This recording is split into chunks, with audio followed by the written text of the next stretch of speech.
Okay, this is a figure I've been really excited to get my hands on. This is Transformers Generations War for Cybertron Netflix Walmart exclusive Bumblebee. The titles are really getting out of hand for for the current series of Transformers. But yeah, no, it's a Generations Bumblebee that actually turns into a little Volkswagen. Like I said, this is part of the Netflix series. So I think technically it's still under War for Cybertron, which is weird because Bumblebee obviously was Cybertronian in the Netflix cartoon, and we have not seen this mode. So I don't know. I don't really care as long as they found some way to get this figure out to us. This thing is great. It is we've been lots of people have been kind of hunting for this one lately, and it's been a little bit iffy because Walmart's online pre-order systems are just really bad and really unreliable. So this one is definitely going to be one that scalpers are kind of eating up. But yeah, he looks fantastic in his little bug mode here. It's just it's like very close to the masterpiece design in that it just is a very faithful representation of a Volkswagen Beetle. It even has like little, I don't know if you can see it there. Yeah, you can see little Volkswagen symbols on the wheels and on the hood here. So they definitely, got this actually licensed. And yeah, it's nice. Other like notable small details is he's got this one piece right here that's only on that side because actually the original Volkswagen Beetles only had the one side of the side view mirror. So that's really cool that they did that. And I like how that looks a lot more than on the Masterpiece one, where if you only had the one, it kind of sticks out, which is, though more accurate, is a little bit jarring when you're looking at a car symmetrically, whereas it's much easier to ignore that piece there. He's got a nice Autobot symbol right there. Headlights, taillights, which is something they don't do often enough. He's got a sculpted little, what's the word? License plate. Brain fart there. And yeah, he just looks really good overall. It rolls really well, which is, something that I've said a lot about, recent Transformers is sometimes they just haven't been rolling super well since they got rid of the pinned wheels as opposed to the, clasped on wheels. So yeah, I'm happy to see that this guy's got plenty of clearance and can roll across the table really well. The bumpers here are all made of this soft plastic, which, usually people kind of have the stigma against using the soft rubbery plastic. But here I think it's a good thing because like the connections to this piece would be so small that like this piece would be kind of fragile. So I'm happy that it's, it's got a bit of a give to it. One weird thing that I've had a problem with like a number of recent Bumblebees, or at least the ones that are actually, Volkswagens, is that he's kind of this orangey yellow as opposed to a true yellow, which I'm not sure why they keep doing that because like, yes, this color of Beetle does definitely exist, but the more like pure yellow, like less orangey yellow Beetle also exists in the real world. So it's not a real world accuracy thing. The Generation 1 toy was more of that, pure yellow. So it's not a Generation 1 toy thing. And in the cartoon, he was more of a pure yellow. So I'm not really sure why a lot of the recent Beetle Bumblebees have actually been like this more orangey color, because like it just doesn't seem to have any sort of precedent in like, the original cartoon or the original toy line. And like, yeah, there's precedent for it in real world cars, but also the kind of yellow that he's supposed to be also exists as the real world Beetle. So I have no idea why they keep going this orangey color. It's a nitpick. Like it still looks really good, but part of me just wants it to be a bit more of that like pure yellow, lemony yellow, because that's kind of what I consider Bumblebee to be. But it's a small gripe, all things considered. Yeah, he does come with this weapon here, which is it's just the same repeated weapon that came with Cliff Jumper and Hubcap, because this is a very heavily retooled version of that mold, which I wish I had it to show off the comparison here, but unfortunately I don't have it here with me. I also don't have the Generation 1 Bumblebee here with me to compare it either, but I do have a few other ones that I can show him off with. And yeah, it's I guess it's nice to have more of this, but it's not really Bumblebee's gun. Like this gun was designed to be inspired by Generation 1 Cliffjumper's gun from like the first or second episode or something like that. So it doesn't really fit with him. I guess kind of cool to have more of them, but it doesn't really, fit for this figure at all. And it still can do the what you call it, like the water skidder mode, where you plug in these pieces underneath the wheels here on these slots, and then you take this section here and unfold it, and these two tiny little tabs here will plug into the tabs there, and then this tab or this peg goes into that hole. And it's kind of tricky to do on him, and I'm not really going to bother to force it in. And then you take these, and there's little tabs in here that can tab into the handles of the gun, and give him that little water mobile mode that Cliffjumper had in the one episode of the cartoon. But again, right, this is more of a Cliffjumper thing than a Bumblebee thing. I guess cool that you can still do it, but not really something that I'm interested in doing a lot with this figure. And then for storage in this mode, it's like this weird weaponized mode. So you put it back into its big bazooka configuration.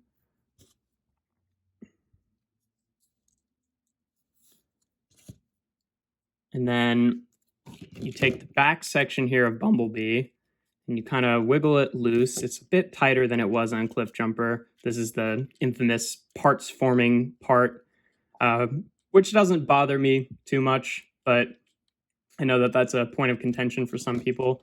And then you take the arms here and you flip them up basically the opposite way so that the elbow is facing upward. It feels like kind of rough to do that here because it feels like it's bending some of the plastic, but whatever. And then you take this section here. You take this peg and flip it out, which is really tight on this version. Luckily, there's a little fingernail grab that you can kind of get it out with, but it's not great. And then you plug this into the back of the bazooka here, and then plug it back into the arms. You get this sort of ridiculous weaponed out beetle, which I guess is kind of neat. It doesn't really have any precedent, and it's a little weird for Bumblebee to be sporting this mode, but hey, if you want to do it, you have that option. It's kind of interesting, I guess, but a little weird there. Would again, like, I think just in general that this bazooka weapon does not really fit with Bumblebee at all, so I'm just going to kind of have that in my extra little box of parts and weapons and stuff like that, and not have it be in any relation to him. But yeah, I'll show him off with some other figures. So as you can see, this is very small. I'll show him off with a couple other Bumblebees. Here he is with the Masterpiece Bumblebee, just because I feel like that's a pretty apt comparison. One of the few masterpieces I have. They're very similar looking in a lot of, design ways. It's definitely, got some inspiration in the engineering. It's not exactly the same, but it has some similar parts to it. But yeah, you can see a bit smaller there for how small this guy is. For what was my definitive Bumblebee in my collection for a long time, and still a great figure. Here he is with Classics Bumblebee. And you can see what I'm talking about here with like the true yellow versus the more orangey yellow, is that, he's definitely more of an orange as opposed to the yellow like this, which is kind of what I wish he was. But yeah, this is still a really good figure, but just as Transformers have kind of advanced a little bit, he's kind of been outscaled by a lot of guys, because now this car is just kind of huge in comparison to a lot of other vehicles, whereas this one fits in a lot better, being very tiny. Here he is with Earthrise Prowl, and I just to do a little quick update with him. I complained a lot in his video about how his weapon didn't really have any elegant storage in vehicle mode, even though there was plenty of space for it down here. And I realized that if you take the gun that came with Siege Prowl, you can definitely slot it underneath there, and it stays pretty firmly, which is kind of nice. So just a little quick update. But yeah, there they are together. And then last but not least, here he is with Earthrise Optimus Prime. And I think that looks great. I mean, it's probably not perfect in terms of scale. Like, I think the truck might be a little bit too small, but it works pretty well for me. Like, definitely having Optimus Prime so much bigger, whereas that does not really work anymore, sadly enough, even though like this guy's not significantly smaller than any of our previous generation Optimuses, but they look pretty good together. So yeah, to transform him, you do have to do a bit of parts forming where you take off this back section here. And like I said, it's a little bit tighter in terms of the hand grip than it was in Cliff Jumper. So it's you kind of have to wiggle it until you get out there. And then you take the hood section here and split it and then kind of pull the doors away from the side here so you can get that loose. Oh, it's fighting me right now. There we go. Flip the wheels under and then flip this whole section over and then fold the door in so it actually pegs into one of these little holes in the wheels, just like Cliff Jumpers did.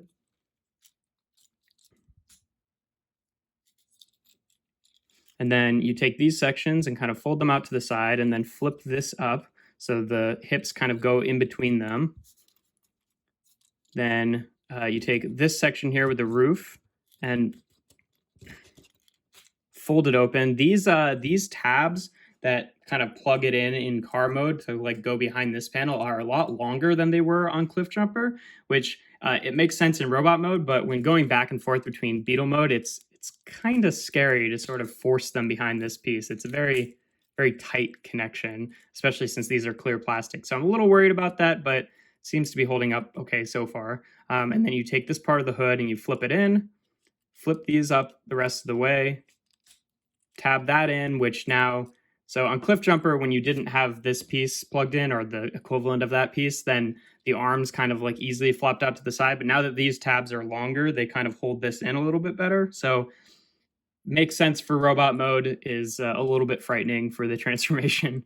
And you flip them around at the waist, bring the arms down and fold the elbows around the right way. And there you have Bumblebee pretty much in his robot mode. You can take this section here, again, fold out that peg, which is really tight.